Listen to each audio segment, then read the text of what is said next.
Friends, welcome back to my class. Last class में हमने discuss किया था जर्नल के बारे में, उसकी डेफिनेशन समझी थी, वर्ड्स के बारे में डिस्कशन किया था like transactions, chronological, rule of debit and credit.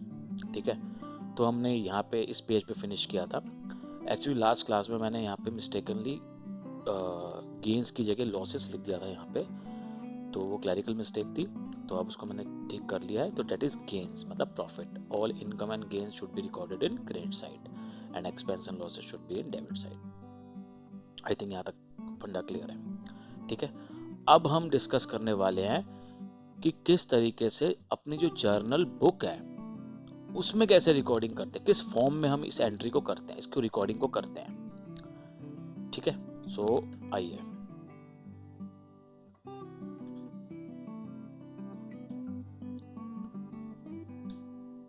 तो ये एक एग्जांपल आपके सामने रखा है। सपोज आज एक ट्रांजैक्शन हुई।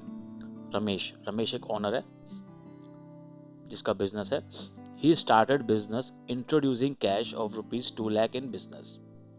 उसने बिजनेस में कैश लगाया 2 लाख रुपए का। ठीक है, अब ये सबसे पहले हमें देखना है कि ये फाइनेंशियल ट्रांजैक्शन है। जी बिल्कुल है, क्योंकि इसमें पैसा इन्वॉल्व है, मनी इन्वॉल्व है, that is 2 lakh rupees. Second, हमें इसके दो एस्पेक्ट्स देखने हैं, जैसा मैंने डिस्कस किया था कि हर ट्रांजैक्शन के दो एस्पेक्ट्स होंगे, एक डेबिट होगा, एक क्रेडिट होगा।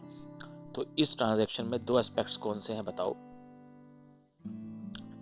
एक, बिजनेस के अंदर कैश आ रहा है। ठीक है, एक तो ये हो गया। दूसरा किससे आ रहा है? रमेश से आ रहा है, पर्सनल हो गया ना। तो यहाँ पे एक चीज होगी डेबिट और दूसरी चीज होगी क्रेडिट। कोई भी चीज डेबिट हो सकती है, कैश या रमेश, ये तो मैंने लिख दिया। कोई भी एक चीज डेबिट होगी, कोई भी एक चीज क्रेडिट होगी। वो कैसे डिसाइड होगा? वो होगा रूल जो हमने पढ़े थे, नॉमिनल रियल पर्सनल, उसके बेस पर डिसाइड होगा कि क्या चीज डेबिट होगा, क्या चीज क्रेडिट होगा। ठीक है, तो अब देखो, ट्रांजैक्शन समझ ली, फाइनेंशियल है, एस्पेक्ट्स देख लिए, रमेश कैश ये है। अब हमें ये देखना है कि रूल कैसे अप्लाई हो रहा है। इसमें हमने बात करी, एक तो इसके अंदर कैश है, और हमें लास्ट क्लास में डिस्कस किया था कि कैश क्या है? रियल है, रियल अकाउंट है। ठीक है ना, बिजनेस की असेट है। तो इस रियल का रूल क्या होता है? व्हाट कम्स इन डेबिट, जो भी आता है वो डेबिट होता है, and what goes out credit होता है। ठीक है, अब रमेश क्या है? एक पर्सन है, तो इस पे पर्सनल अकाउंट वाला रूल अप्लाई करेगा। और इसका रूल क्या था? Debit the receiver and credit the giver, यही रूल था। तो बिजनेस में कैश आ रहा है, यानी कि व्हाट कम्स इन, तो मेरा कैश होगा डेबिट। ठीक है, कैश मेरा क्या होगा? डेबिट। और किससे आ रहा है? रमेश से। और रमेश का रूल, पर्सनल का रूल क्या है? Credit the giver. रमेश मेरा क्या है? क्रेडिट हो जाएगा, क्योंकि ही इज द गिवर। ठीक है ना, पैसा दे रहा है बिजनेस के अंदर, ओनर पैसा दे रहा है बिजनेस के अंदर। और आपने कंसेप्ट वाइज आपने पढ़ा होगा कि business is different from its owner. ठीक है ना, ओनर और बिजनेस दोनों अलग होते हैं, तो इसलिए हम ओनर को अलग से ट्रीट करते हैं। पर अब ध्यान से देखिएगा, हम बुक्स में ओनर का नाम नहीं लेते कभी भी, इसको दिमाग में रखिएगा। आएगा पर्सन ही, बट रमेश का नाम नहीं यूज करेंगे। किस फॉर्म में आ रहा है? पूंजी के फॉर्म में आ रहा है, कैपिटल। तो हमने एक पर्सनल हेड खोला, डेट इज कैपिटल। ये रमेश ही है, बट रमेश का नाम हम नहीं यूज करते, हम कैपिटल वर्ड का यूज करेंगे। इसका नेचर पर्सनल ही रहेगा, इसको हमेशा दिमाग में रखना। ये पर्सनल हेड है, तो ये मेरी रमेश है, क्रेडिट द गिवर, कैपिटल मेरा गिवर है। ठीक है, जस्ट ऐसे अब आपको इस ट्रांजैक्शन से समझ में तो आ गया कि क्या चीज डेबिट हो रही है, क्या चीज क्रेडिट हो रही है। अभी किस फॉर्म में आता है, किस फॉर्म में रिकॉर्ड होता है जनरल बुक के अंदर, वो देखते हैं। जो फर्स्ट कॉलम है, इस पे आएगी डेट। जो दूसरा कॉलम है बड़े वाला, ये होता है हमारा पर्टिकुलर्स। तीसरा छोटे वाला होता है, इसको एलएफ बोलते हैं। मैं लिख रहा हूं यहाँ पे, एलएफ की फुल फॉर्म है लेजर फोलियो। ठीक है, और जो ये अब बड़ा कॉलम आएगा, मैंने बताया था ट्रांजैक्शन की दो साइड, होती हैं, दो एस्पेक्ट्स होते हैं, डेबिट और क्रेडिट। तो जो डेबिट वाला होगा वो इस साइड आएगा इन रुपीज, और जो लास्ट वाला होगा वो क्रेडिट होगा इन रुपीज। ठीक है, सपोज कीजिए आज 1 तारीख है, 1 जनवरी है 2023। ठीक है, इस ट्रांजेक्शन का, अब इस ट्रांजेक्शन 1 तारीख को क्या हो रहा था कि रमेश ने बिजनेस स्टार्ट किया, 2 लाख रुपए लगाए, तो हमने देखा कैश आ रहा है तो कैश डेबिट होगा और कैपिटल क्रेडिट होगी, क्योंकि credit the giver the credit. ठीक है ना, रमेश की जगह हम कैपिटल यूज कर देंगे, तो हमारी एंट्री होगी, क्या आ रहा है हमारा, कैश। तो हम कैश नाम का एक अकाउंट खोलेंगे, अकाउंट को A/C से हम डिनोट करते हैं। ये हमारा होगा डेबिट, और जो भी चीज क्रेडिट में आती है वो हम 2 लगाते हैं। देने वाला कौन है, रमेश, यानी कि कैपिटल। इसको भी हम अकाउंट से डिनोट करेंगे, आगे इसके लिखेंगे। और कितना रुपया था, 2 लाख रुपीस।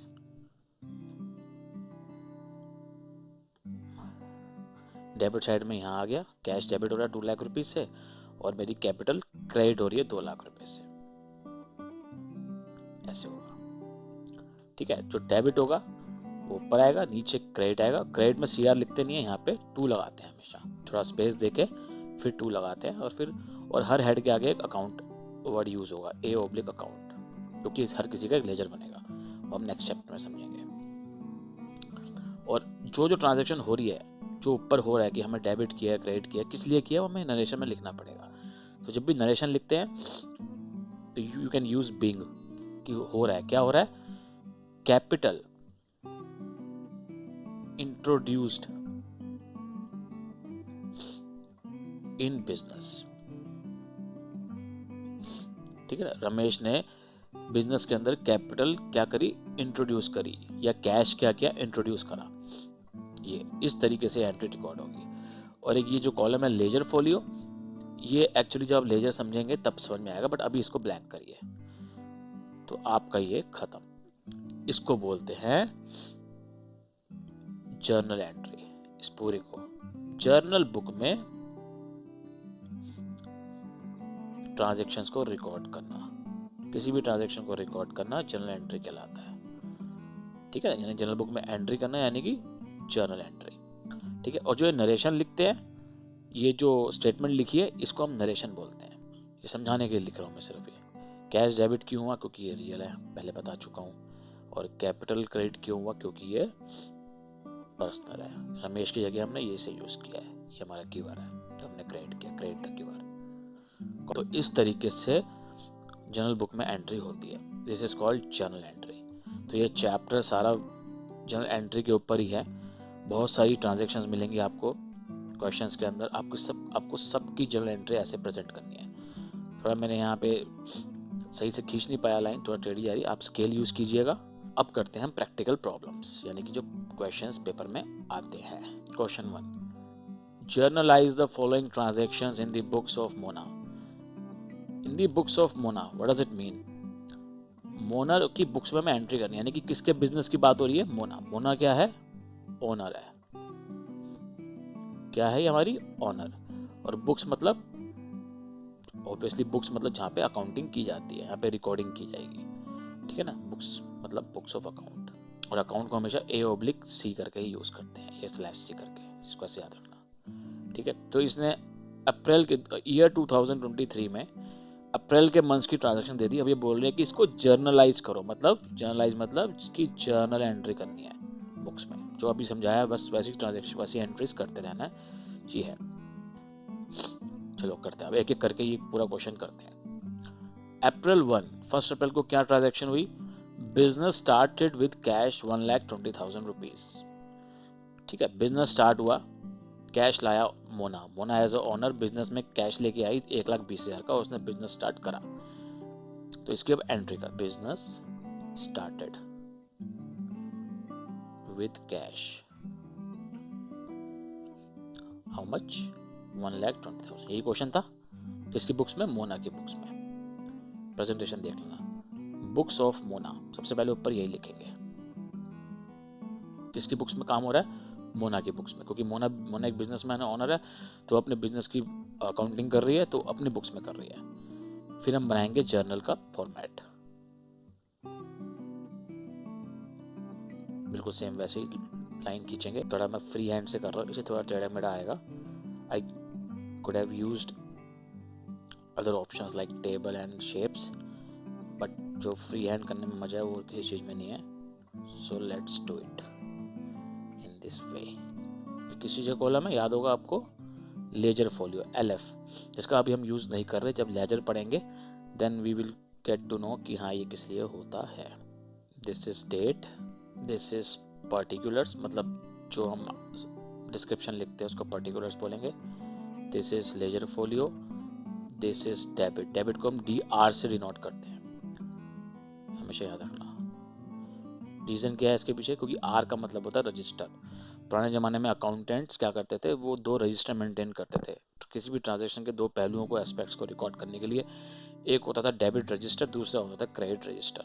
तो इसलिए इसको डेबिट रजिस्टर, डेबिट साइड को डेबिट रजिस्टर बोलते हैं, क्योंकि हम एक ही जगह अब सब कुछ रिकॉर्ड कर रहे हैं। ठीक है, तो डेबिट रजिस्टर में डेबिट वाली आइटम आएगी, क्रेडिट रजिस्टर में क्रेडिट वाली आइटम आएगी। ऐसे काम होगा। अप्रैल 1 को हो रही है, तो डेट डालेंगे हम अप्रैल 1। क्या है? Business started with cash. तो बताइए भैया, वही सेम है जो अभी थोड़ी देर पहले किया है। एक चीज है कैश, एक एस्पेक्ट है, और बिजनेस स्टार्टेड मतलब मोना ने पैसा लगाया है। ठीक है, यानी कि कैपिटल लगाई है। तो रूल वही वाला हो गया, कैपिटल और कैश वाला। यानी कि कैश यानी कि रियल पैसा आ रहा है, और कैपिटल मतलब मोना की जगह यूज हो गया गिवर ऑफ मनी, है ना, गिवर ऑफ कैपिटल। तो रूल लगेगा एक रियल का और एक कैपिटल का। अब कैश आ रहा है बिजनेस के अंदर, हम बिजनेस को देखेंगे, बिजनेस में पैसा आ रहा है जा रहा है, बिजनेस पैसा आ रहा है। तो रियल का रूल क्या होता है? एक बार दोबारा दिखाई देता हूँ आपको। रूल क्या होता है, पढ़िए रियल का rule. What comes in debit, what comes in business should be recorded in debit, and what goes out should be recorded in credit side. ठीक है, तो कैश आ रहा है, तो कैश आ रहा है तो क्या होगा? डेबिट। और A/C करके हम इसको अकाउंटिंग का ऐसे डिनोट करते हैं इसको, डेबिट। और कौन दे रहा है? मोना। अब मोना की जगह मोना का नाम तो यूज करेंगे नहीं अपने बिजनेस में, तो हमने कैपिटल नाम का एक पर्सनल हेड बना दिया। और पर्सनल का रूल क्या है? The receiver should be recorded in debit and the giver should be recorded in credit, same way. और मैंने बताया था क्रेडिट में CR नहीं लिखते, 2 करके लिखते हैं, to capital account. How much? 1,20,000। और नीचे जब लिखने इसका नरेशन आएगा, बीइंग कैपिटल इंट्रोड्यूस या बिजनेस स्टार्टेड विद कैश, जो ऊपर लिखा हो वो भी लिख सकते हैं, बट थोड़ा सा इस फॉर्म में लिखेगी, शॉर्ट फॉर्म में, कि समझ में आ जाए।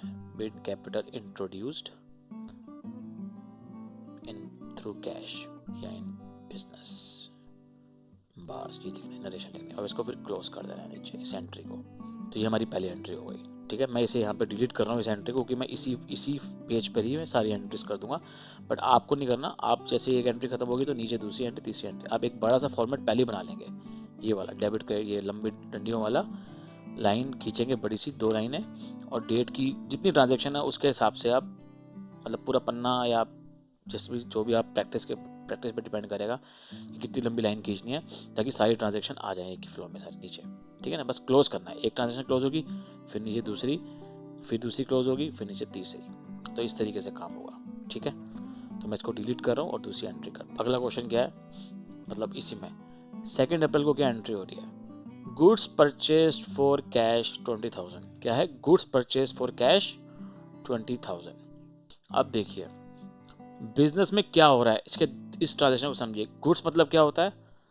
जिस चीज का बिजनेस हो रहा है। अगर आप जूतों का बिजनेस करते हो तो जूतों का, मोबाइल का करते हो तो मोबाइल का, है ना। जिस चीज में डीलिंग हो रही है उसको हम गुड्स बोलते हैं, सामान, बिजनेस वाला, कि बिजनेस जिस चीज का हो रहा है, बस को याद रखना। परचेज मतलब खरीद। ठीक है, इस ट्रांजेक्शन में एक पहलू तो हो गया कैश, दूसरा पहलू बड़े ध्यान समझना, गुड्स आ रहा है, सामान आ रहा है, गुड्स हमने खरीदा, ठीक है। गुड्स जो खरीदते हैं रेगुलर बेस पे खरीदते हैं। अगर मेरी मोबाइल की शॉप है तो मैं रेगुलर बेस में मोबाइल खरीदूंगा और बेचूंगा, वन टाइम एक्टिविटी तो है नहीं। तो हम गुड्स को बुक्स में ना शो करके हम इसको खर्चा मानते हैं। क्या मानते हैं इसको? खर्चा। किस चीज का खर्चा? परचेस का, क्योंकि बिजनेस की डेली का खर्चा है ये, ठीक है। तो दूसरा एस्पेक्ट क्या हो गया? एक्सपेंस। ये मेरा दूसरा एस्पेक्ट हो गया इस ट्रांजेक्शन का। पहला क्या है? कैश, दूसरा क्या? एक्सपेंस, ठीक है। अब करते हैं इसकी एंट्री। अप्रैल 2, यही था मेरे ख्याल से, ठीक है। कैश आ रहा है, जा रहा है? कैश जा रहा है, और कैश मेरा क्या है? रियल। और रियल का रूल क्या था?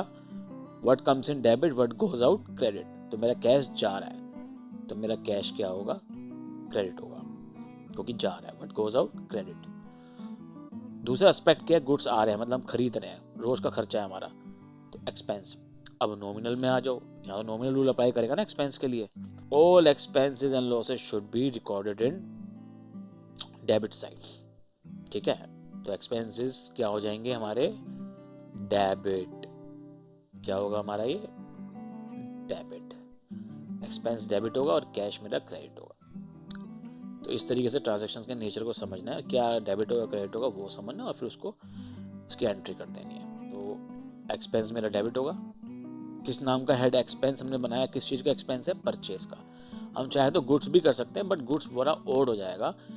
किस चीज का खर्चा है? परचेज का, क्योंकि हम परचेज रोजमर्रा में करेंगे, तो हमने परचेज नाम का हेड बना लिया है बुक्स में, अंदर एक अकाउंट बना लिया परचेज नाम का। तो परचेज क्या है मेरा? खर्चा। क्या है? खर्चा। तो परचेज नाम का अकाउंट बना लिया अपनी बुक्स में। ये मेरा क्या होगा? डेबिट। क्यों होगा? क्योंकि परचेज मेरा क्या? एक्सपेंस, और expense as per nominal rule क्या है? डेबिट होगा। All expenses should be recorded in debit side. और कैश जा रहा है, व्हाट गोज आउट? क्रेडिट। तो टू कैश अकाउंट, हम कैश नाम का अकाउंट बना लेंगे एक, ठीक है। कितना रुपया? 20,000। और फिर नरेशन लिख देंगे, बीइंग गुड्स परचेज्ड, बस। और फिर नीचे लाइन मार देंगे, क्लोज कर देंगे, ठीक है। अब अगली ट्रांजैक्शन देखते हैं क्या है। अप्रैल 3, goods purchase from Anuj on credit. कितना? 17,000। अभी बहुत अच्छी ट्रांजैक्शन है, ध्यान देखना, ठीक है। क्या है? गुड्स परचेज्ड फ्रॉम, क्या नाम है जी? अनुज,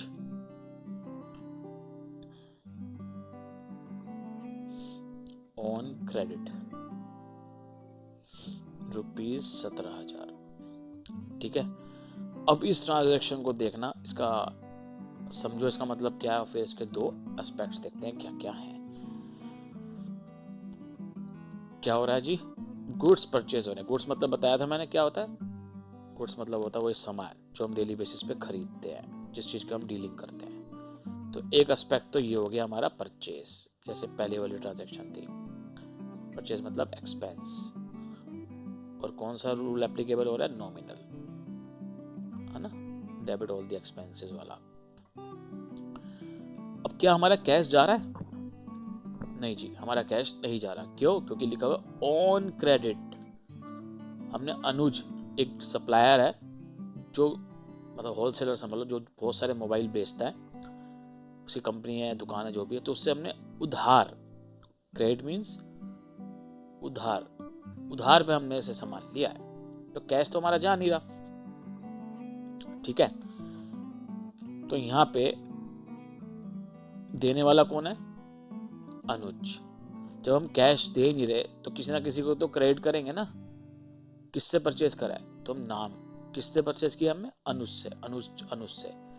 ये हमारा पर्सनल हेड होगा, पर्सनल अकाउंट, इस पर्सनल का रूल लगेगा यहाँ पे। Debit the receiver, credit the giver. और वैसे बता दूं, अनुज हमारे बिजनेस के लिए क्या है? हमारा ये सप्लायर है,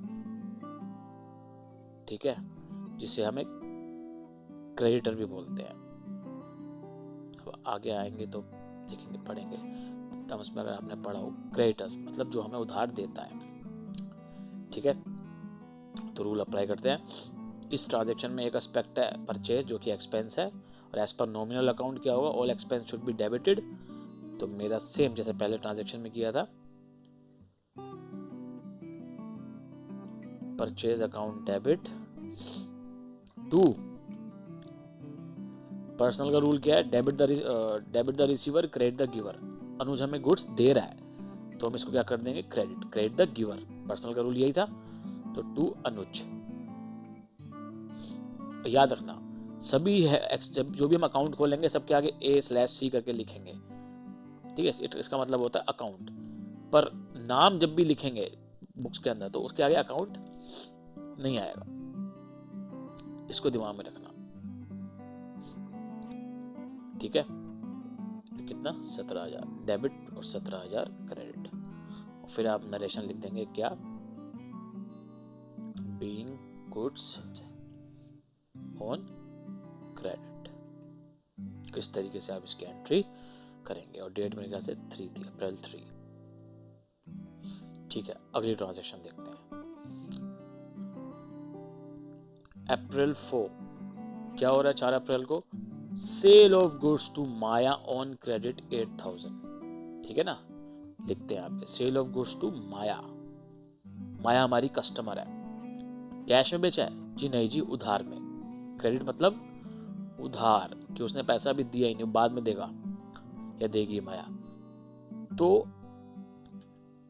अब देखो क्या आ रहा है क्या जा रहा है बिजनेस में, बट वो समझना है और रूल अप्लाई करना है। गुड्स जा रहे हैं, गुड्स क्या हमारे बिजनेस से जा रहे हैं, जब आए थे तो हमारी खर्चे थे तो हमने उसको परचेज किया था, अब जा रहा है तो इससे हमारी क्या हो रही है, इनकम। क्योंकि गुड्स का मतलब रोज का सामान जो हम बेच रहे हैं, मोबाइल अगर शॉप है तो मोबाइल रोज बेचते हैं, तो हमारे लिए गुड्स है, और वो गुड्स अगर रोज जा रहा है बिजनेस से तो पैसा आ तो रहा है, तो गुड्स जाना हमारा क्या है, सेल, हमारी इनकम है। और किसको जा रहा है, माया। माया हमारी क्या है, कस्टमर, जिसको हम डेटर्स भी बोलते हैं, DEBTOR। जिससे खरीद रहे थे पिछली एंट्री में वो क्रेडिटर था, ठीक है, हमारा सप्लायर, और यहाँ माया हमारी कस्टमर जिसको हम डेटर बोलते हैं, DEBTOR, ठीक है, समझ गए। तो यहाँ पे रूल क्या लगेगा, इनकम के लिए क्या रूल लगेगा, जाओ नॉमिनल हेड में, all income and gain should be in credit side, तो ये क्रेडिट होगा, ठीक है। और माया, माया क्या है, डेटर है, कस्टमर है, ये रिसीव कर रही है गुड्स, ठीक है, डेबिट द रिसीवर, इसको डेबिट करेंगे। माया अकाउंट लिखेंगे हम, नहीं, माया डेबिट, तो हम अकाउंट नहीं लिखेंगे, तो इसको डिलीट कर देंगे। माया मेरी होगी डेबिट, और इनकम है as per nominal account, income क्या होती है, क्रेडिट, और किस नाम की इनकम है हमारी, सेल, तो हम सेल नाम का अकाउंट खोल लेंगे अपनी बुक्स में, सेल अकाउंट। हाउ मच, 8,000, और नरेशन क्या होगा, being goods sold on credit to Maya, इस तरीके से हम लिख सकते हैं। तो ये हमारी एंट्री कंप्लीट हो गई, ठीक है ना। सिंपल तरीका है, कोई भी ट्रांजैक्शन हो उसका नेचर समझो, उसके 2 एस्पेक्ट समझो और उसको रिकॉर्ड कर लो, बस यही स्टेप्स फॉलो करने हैं, and it is very simple, ठीक है। अगली एंट्री 6 अप्रैल को, goods return to Anuj 10,000 rupees. अब क्या है ये, रिटर्न क्या है, ये देखो जरा, गुड्स रिटर्न कर, रिटर्न मतलब होता है लौटाना, ठीक है। किसको लौटा रहे हैं हम, गुड्स, अनुज जी को, तो इसका मतलब हमने कभी ना कभी अनुज से लिया होगा। अब जरा ऊपर देखो, क्योंकि सारा काम जो हो रहा है क्रोनोलॉजिकली हो रहा है, देख रहे हो ना, अप्रैल 1, 1 अप्रैल को एंट्री हो रही है, फिर 2 अप्रैल को, 3 अप्रैल को, जैसे जैसे ट्रांजैक्शन होती जा रही है वैसे वैसे हम एंट्री करते जा रहे हैं। तो 3 अप्रैल को हमें देखा कि हमने अनुज नाम के बंदे से, सप्लायर से, क्रेडिटर से हमने गुड्स परचेज किए थे, याद है ना, परचेज अकाउंट डेबिट टू अनुज, 17,000 रुपए के हमने गुड्स परचेज किए थे। तो 6 अप्रैल को मतलब 3 दिन बाद हमने 10,000 के गुड्स वापस कर दिए, गॉट इट। हमने इस अनुज को, सेम बंदे को 10,000 से वापस कर दिया, 17,000 का लिया था माल, 10,000 वापस कर दिया। तो इसको हमें बस कैसे करना है वो देखते हैं। अब ध्यान से देखना, यहाँ पर भी गुड्स है, ये रिटर्न हो रहा है, वापस जा रहा है।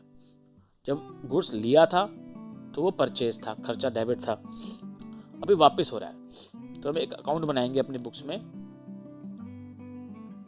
परचेज रिटर्न करके, ठीक है, क्या करके, परचेज रिटर्न करके। जब परचेज किया था तो परचेज बनाया, अब रिटर्न करेंगे तो हम परचेज रिटर्न करके बना सकते हैं, ठीक है। किसको कर रहे हैं वापस, अनुज को। अनुज मेरा क्या है, रिसीवर है यहाँ पे, पहले गिवर था अब रिसीवर है, तो पर्सनल रूल के हिसाब से ये हो जाए डेबिट, डेबिट द रिसीवर। और क्रेडिट कुछ ना कुछ हो, गुड्स आ रहा था तो परचेज, जाता है तो सेल, पर वही सेम जो परचेज किया था उसमें से कुछ माल वापस जा रहा है, तो उस अकाउंट को रिवर्स कर देते हैं। और रिवर्स करने का मतलब है हम एक हेड खोल दिया रिटर्न करके, तो ये हमारा क्रेडिट हो जाए, ठीक है। तो एंट्री हमारी क्या होगी, अनुज रिसीव कर रहा है, डेबिट हो गया, to purchase return, how much, 10,000 rupees, और यहाँ लिख दो आप गुड्स रिटर्न, ठीक है। बस इस तरीके से ये एंट्री, ठीक है। अब अगला देखते हैं, अगली ट्रांजेक्शन कब हो रही है, 8 अप्रैल को। अब देखो क्या है, गुड्स रिटर्न बाय माया 1,000 रुपए।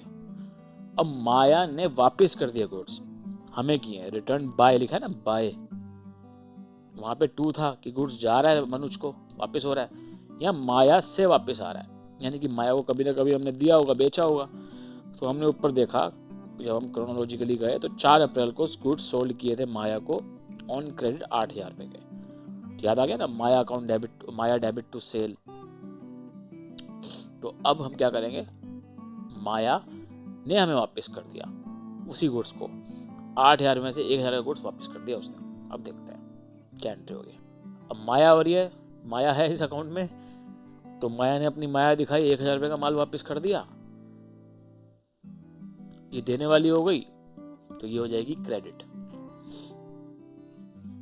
क्रेडिट द गिवर, है ना, क्योंकि पहले डेबिट किया था हमने इसको, अब हम इसे क्रेडिट कर देंगे। गुड्स रिटर्न, पहले हमने सेल किया था, अब उस सेल का वापस आ रहा है। अब जैसे हमने परचेज में परचेज रिटर्न किया था, तो यहाँ पे सेल रिटर्न होगा। तो रिटर्न हमेशा अपोजिट होता है, अगर सेल हमारी क्रेडिट होती है तो सेल रिटर्न डेबिट हो जाएगा, और परचेज हमारी डेबिट होती है तो परचेज रिटर्न क्रेडिट हो जाएगा। ऐसे दिमाग में रख लोगे तो सही रहेगा, ठीक है। तो यहाँ पे सेल वापस आ रही है हमारी, सेल हमारी क्रेडिट थी लास्ट एंट्री में, याद होगा, माया टू सेल किया था, यहाँ पे सेल रिटर्न हो जाएगा, sale return account debit to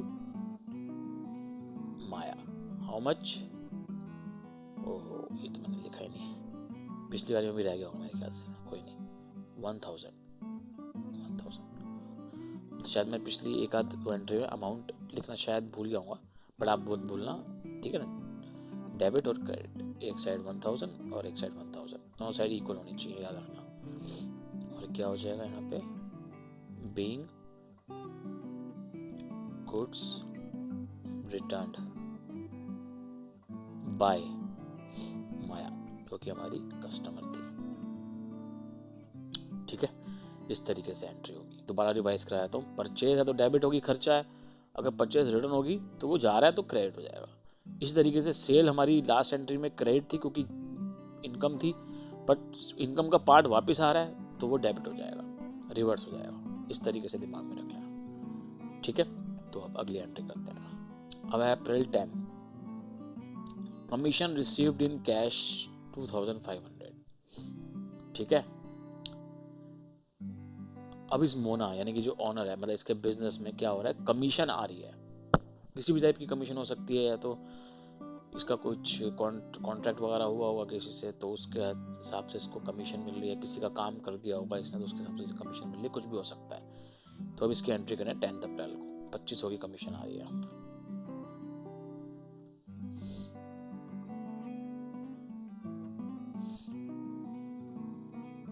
commission received in cash, how much, 2,500, ठीक है। फिर से वो ये ट्रांजेक्शन समझो क्या हो रहा है, कमीशन आ रही है, कैश में आ रही है, तो एक एस्पेक्ट तो कैश हो गया, दूसरा कमीशन आ रही है। कमीशन है क्या, हमारी खर्चा या इनकम है, हमारी इनकम है, क्योंकि हमारे पैसा आ रहा है, ठीक है। तो इनकम हमारा क्या नेचर है, नॉमिनल इनकम है। नॉमिनल के हिसाब से इनकम क्या होती है, क्रेडिट। और कैश मेरा क्या है, रियल है, क्योंकि कैश आ रहा है तो ये मेरा क्या हो जाएगा, debit. What comes in debit, और इनकम क्या होती है, क्रेडिट। ठीक है, तो बस यहाँ पुट करना है इसको। कैश आ रहा है मेरा, कैश अकाउंट डेबिट टू किस नाम का अकाउंट बनाएंगे हम, क्या आ रही है हमारे पास, कमीशन, तो हम कमीशन नाम का अकाउंट बनाएंगे।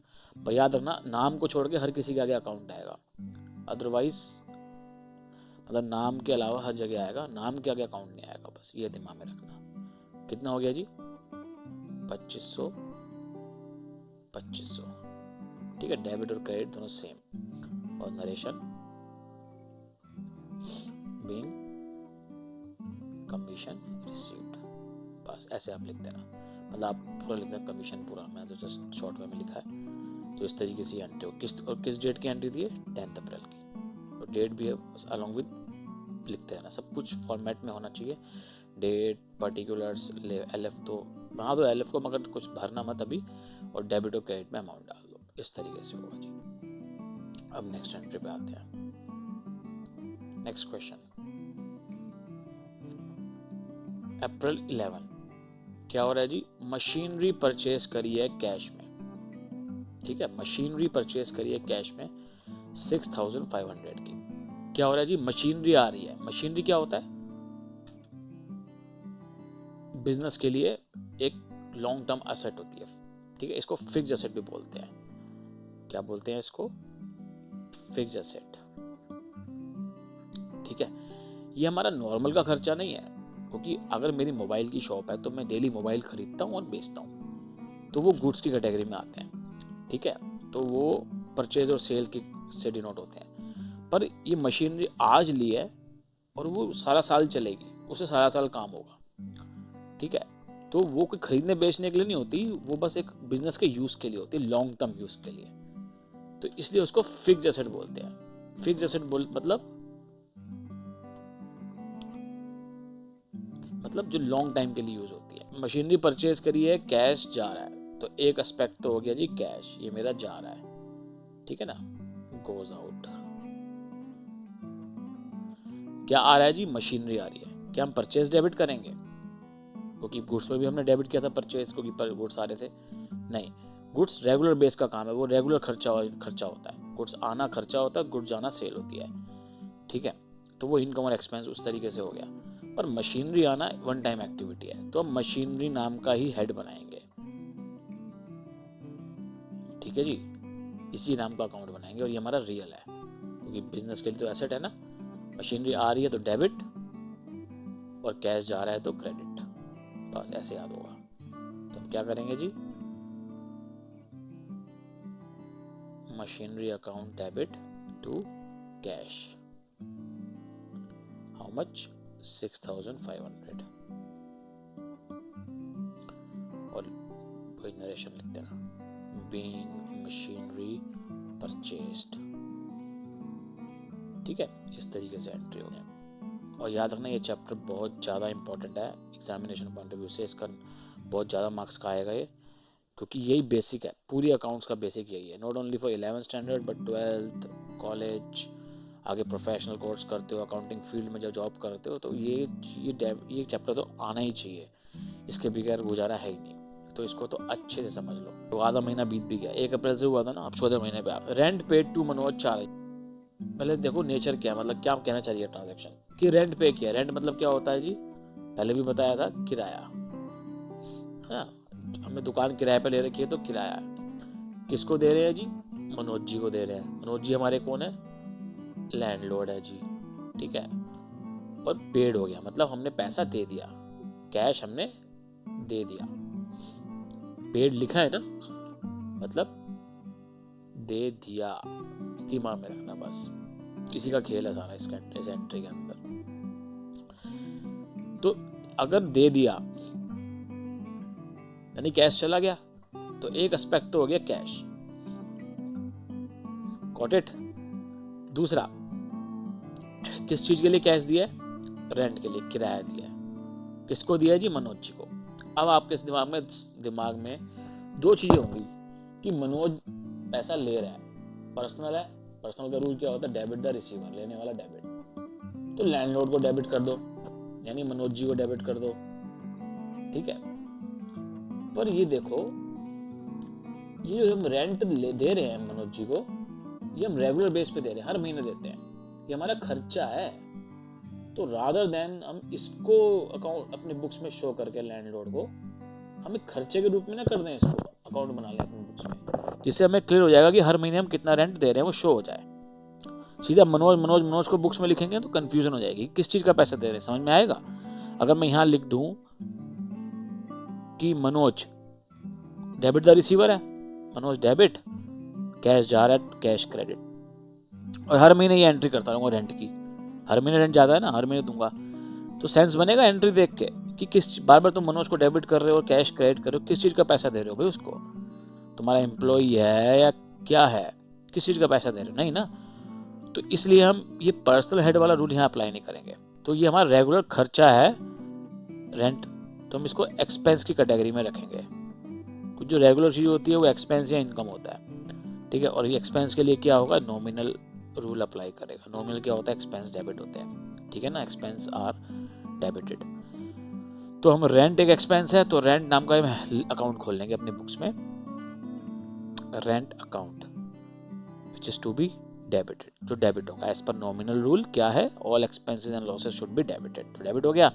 और कैश मेरा क्रेडिट है, क्यों? क्योंकि कैश मेरा 4 है, what goes out credit, how much? 4000, ठीक है। और नरेशन डाल देना यहाँ पे, बीइंग रेंट पेड, बस कहानी खत्म जी, समझ गए। बहुत सिंपल फंड है, जो मैंने अभी डिस्कशन की है उसको ध्यान से उसको सुनना, दोबारा सुनना अगर मौका मिले, अदरवाइज अभी पिक कर लो कि हमारे पास बड़े सारे ऑप्शन थे कि मनोज को भी हम ला सकते थे एंट्री में, रेंट को और कैश है, 3 चीजें हैं। तो कौन सी 2 चीजें हमें सिलेक्ट करनी है, वो हमें देखना पड़ेगा कि नेचर क्या है ट्रांजेक्शन का। बार बार दोहरा रहा हूं, नेचर देखना है। अगर रेगुलर का काम होता है तो वो सेल परचेज में आता है, खर्चे में आता है, ठीक है। पर अगर वन टाइम एक्टिविटी होती है तो वहां पे हम जनरली पर्सनल्स का यूज करते हैं। मतलब आप यूज टू हो जाओगे, देखोगे धीरे धीरे तो समझ में आएगी मेरी बात क्या कहना चाह रहा हूँ मैं। तो आई थिंक यहाँ तक का फंडा आपको क्लियर है। चाहिए इसकी मैं डेट डालना भूल गया दोबारा से, आप मत भूलना। क्या डेट थी इसकी? 14, तो यहाँ पे 14 आती है उस वक्त, ठीक है ना। जब एंट्री करोगे तो आप बारी बारी से एंट्री करते रहोगे नीचे, तो वहाँ डेट भी लिखते रहना, भूलना मत, ठीक है। अब है 17 अप्रैल, क्या हो रहा है भैया इस दिन? कैश सेल्स 5000, ठीक है जी। अब याद रखना, जब भी ट्रांजैक्शन के अंदर सिर्फ सेल या परचेज लिखा हो तो समझना वो गुड्स का ही हो रहा है। किसका हो रहा है? गुड्स का। जो रोजमर्रा के सामान हम बेच से खरीद रहे हैं, उसी का ही काम हो, उसी का ही ट्रांजैक्शन हो रही है, डीलिंग हो रही है। तो यहाँ पे कैश सेल का मतलब ये गुड्स सेल हो रहे हैं, क्योंकि जब ना लिखा हो तो हम गुड्स ही मानेंगे, ठीक है ना। गुड्स सोल्ड, गुड्स बिक रहे हैं। और मैंने पहले ट्रांजैक्शन में बताया था जब ऑन क्रेडिट वाली एंट्री आई थी कि सेल्स ऑन क्रेडिट टू माया, मेरे ख्याल से ना। तो जब सामान जा रहा है तो उसको हम एज ए इनकम के रूप में बुक करते हैं, और क्या नाम का अकाउंट बनाते हैं? सेल नाम का, है ना जी। और बिजनेस में क्या आ रहा है? कैश, कैश आ रहा है और सेल हो रही है, कितने रुपए से? 17,000 रुपीज से। तो कैश आ रहा है, तो as per real account what comes in debit, तो मेरा कैश अकाउंट मेरा क्या हो गया यहाँ पे? डेबिट। और इनकम मेरी क्या हो गई? क्रेडिट। सेल मेरा इनकम है, as per nominal head income should be credited, how much? 17,000। I think ये फंडा क्लियर हो गया होगा आपको, बहुत सिंपल है। मतलब इसमें ध्यान देने वाली बात ये थी कि अगर कुछ नहीं लिखा, सिर्फ कैश सेल लिखी है या कैश परचेज लिखी है, तो समझ जाओ वो गुड्स की हो रही है, तो वहां परचेज और सेल वाली कहानी आएगी, ठीक है। नेक्स्ट एंट्री है April 19, sold goods to Raj for cash 5500। क्या है जी? Sold goods to Raj for cash,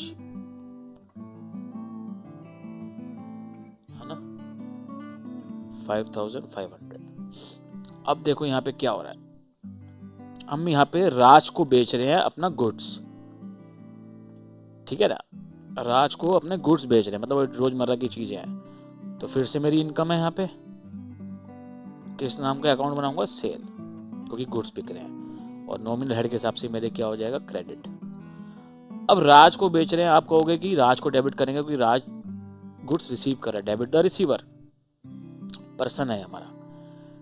आप अपनी जगह सही हो, मगर ये देखो ना, इसको हम कैश में बेच रहे हैं, मतलब कैश ऑन द स्पॉट इससे ले रहे हैं, तो क्या हमें राज को अलग से बुक्स में दिखाना सही रहेगा? इसका अकाउंट बनाना सही रहेगा? नहीं ना, क्योंकि जब सारा मामला ही सेटल हो गया कैश में, ऑन द स्पॉट, इमीडिएटली, उसी दिन, तो हम सिर्फ कैश को ही फोकस करेंगे। हमारी इनकम हो रही है, किससे हो रही है? कैश से। कैश आ रहा है, इनकम हो रही है, हम फिर राज को इंक्लूड नहीं करेंगे अपनी बुक्स में। समझ गए? ये सिंपल सा फंडा था। तो कैश आ रहा है तो what comes in debit as per real, तो मेरा क्या हो जाएगा? Cash account debited to sale much 5500 being good sold. Raj लिखने की जरूरत भी नहीं है, क्या फर्क पड़ता है राज हो या महिमा हो या सुरेश हो या मुकेश हो, डजंट मैटर, अगर सारा काम कैश में हो रहा है। तो किस डेट में हुआ जी? ये हुआ 19, मैं बार बार डेट भूल जाता हूँ, तो ये 19 अप्रैल को हो रहा है सारा काम। ठीक है, ये वाली ट्रांजेक्शन, तो इस तरीके से ये ट्रांजेक्शन हो गई। 20th April, cash receive from Maya on account 6000 rupees. अब माया से मुझे कैश आ रहा है ऑन अकाउंट 6000 रुपीज। किस खुशी में दे रही है? ऐसी मजे में दे रही है? वैसे नहीं ना, जरूर कुछ ना कोई ट्रांजैक्शन इसके साथ हुई है ऊपर। अब जाके देखो, सीक्वेंस में जाके देखो कहाँ पे माया का नाम आया था। ये रहा, ये 4 अप्रैल को माया को हमने गुड्स बेचे थे, याद आ गया ना, ऑन क्रेडिट, उधार में बेचे थे 8000, तो हमने क्या एंट्री की थी? माया डेबिट टू सेल की थी ना, माया डेबिट द रिसीवर और सेल क्रेडिट, क्योंकि माया उधार में खरीदी थी, कैश का तो इन्वॉल्वमेंट था नहीं। और 8 अप्रैल को 8000 में से 1000 के गुड्स रिटर्न भी कर दिए थे, याद होगा आपको, है ना। तो हमने क्या एंट्री करी? Sale return debit to Maya 1000 rupees. अब कितना बैलेंस बच गया? 8000 में से 1000 उसको वापस कर दिया, बचा कितना? 7000। अब cash receive from Maya on account कितना है? 6000 रुपीज। ठीक है, 20 अप्रैल को। ठीक है जी, कैश आ रहा है तो पक्का बुक्स में एंट्री होगी। व्हाट कम्स इन डेबिट, तो ये डेबिट हो जाएगा। किससे आ रहा है? माया से। देने वाली कौन है? माया। क्रेडिट द गिवर, तो ये मेरी क्रेडिट हो जाएगी। ऑन अकाउंट है मतलब ये दे रही है पैसा, जो भी इसका, इसने ये नहीं बोला कि मैं इस इनवॉइस के लिए दे रही हूँ, ये दे रही हूँ, मतलब इस बिल के अकॉर्डिंग दे रही, वो बस पैसा दे रही है कि हाँ इतना मैं पैसा दे रही हूँ अभी, ये समझ लो फिलहाल अभी। ठीक है, तो क्या एंट्री हो गई? कैश आ रहा है, कैश अकाउंट क्या हो जाएगा मेरा? डेबिट। तो किससे? माया जी से। कितना जी आ रहा है जी? 6000। ठीक है ना, और यहाँ लिख देना being कैश रिसीव फ्रॉम माया, इस तरीके से लिख देना। Got it? सिंपल है। डेबिट क्या हो रहा है? कैश, क्योंकि पैसा आ रहा है, किससे आ रहा है? माया से आ रहा है, ऑन अकाउंट आ रहा है, और कितना आ रहा है? 6000 रुपया आ रहा है। तो और ये लिख देना being cash receive from Maya on account. तो इस तरीके से एंट्री हो गई। ठीक है, ये लास्ट एंट्री मेरे ख्याल से थी 20 अप्रैल की, तो मैं 20 लिख देते वहां पे। ठीक है, अब है last 25th of April, salaries paid through cash 8000 rupees. ठीक है जी, अब देखिए यहाँ पर भी क्या हो रहा है? सैलरी पे करे, सैलरी मतलब जो हमारे यहाँ वर्कर्स काम करेंगे वो पैसा लेंगे ना हर महीने, तनख्वाह बोलते हैं इसको, तनख्वाह, तो हम तनख्वाह देते हैं उनको। ठीक है, रेगुलर बेस पे देते हैं। तो क्या हो रहा है? कैश जा रहा है, तो एक तो कैश एस्पेक्ट हो गया, जा रहा है, तो हमारा क्या होगा? Credit. What goes out? Credit as per real account. क्या, किस चीज के लिए हो रहा है? सैलरी पेड है, ये खर्चा है हमारा, रेगुलर खर्चा, एक्सपेंस है, तो ये हमारा नॉमिनल में आ जाएगा। ठीक है, और एक्सपेंस क्या हो जाएगा? डेबिट। आप ये भी सोच सकते हो कि हम तो एम्प्लॉय को दे रहे हैं, एम्प्लॉय का नाम क्यों नहीं आएगा? आ सकता है, पर फायदा क्या है? ये चीज रेगुलर बेस पे हो रही है तो वहाँ नाम नहीं लिखेंगे, जो वो उसका नेचर देखेंगे। अगर रेगुलर बेस पे हो रहा है तो वो खर्चा और इनकम होगी, तो खर्चा और इनकम का ही रूल अप्लाई करेगा। सिंपल सा फंडा समझ लेना, और कुछ नहीं। तो हम एक सैलरी नाम का अकाउंट खोलेंगे अपनी बुक्स में। किस डेट को एंट्री हो रही है? अब मैं डेट नहीं बोलूंगा यहाँ पे, 25 अप्रैल को क्या एंट्री हो रही है? सैलरी पेड थ्रू कैश, है ना, सैलरी हमारा खर्चा है, तो एक्सपेंस है। नॉमिनल क्या होता है? एक्सपेंस, नॉमिनल रूल के हिसाब से एक्सपेंस शुड बी डेबिटेड, तो हम एक सैलरी नाम का हेड खोल लेंगे अपनी बुक्स में, हेड मतलब अकाउंट खोल लेंगे, सैलरी अकाउंट डेबिट, और कैश जा रहा है but goes out credit, how much जी, 8,000 जी, सिंपल जी।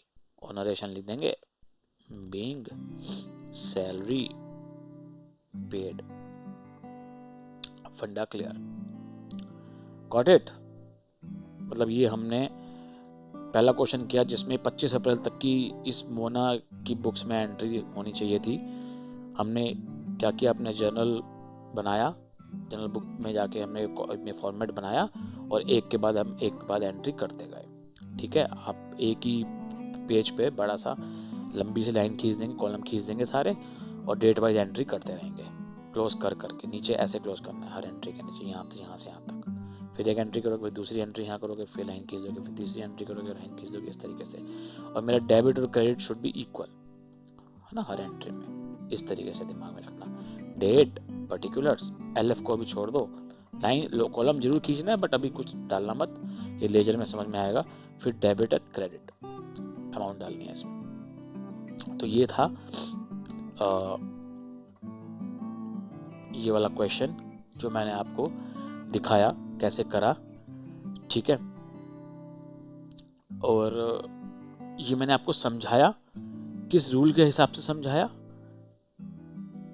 ये रूल ऑफ डेबिट और क्रेडिट के हिसाब से समझाया, ट्रेडिशनल मेथड के हिसाब से। किसके हिसाब से, ट्रेडिशनल मेथड के हिसाब से, कि पर्सनल का रूल कि ट्रांजैक्शन में हमें देखना है कि पर्सनल कौन है, रियल क्या हो रहा है, नॉमिनल क्या हो रहा है, और अकॉर्डिंगली हमें डेबिट और क्रेडिट करना है। ठीक है, अब अगली क्लास में समझाऊंगा, सेम ट्रांजैक्शन समझाऊंगा मॉडर्न क्लासिफिकेशन के हिसाब से। ठीक है, उसके हिसाब से भी समझाना जरूरी है। फिर एक बार वो समझ में आ जाएगा, फिर हम बाकी के सारे क्वेश्चंस करते रहेंगे। बहुत सारे क्वेश्चंस हैं, बहुत अच्छे क्वेश्चंस मैंने आपके लिए प्रिपेयर किए हैं।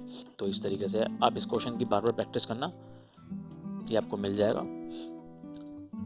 So thank you so much, enjoy your day, learn and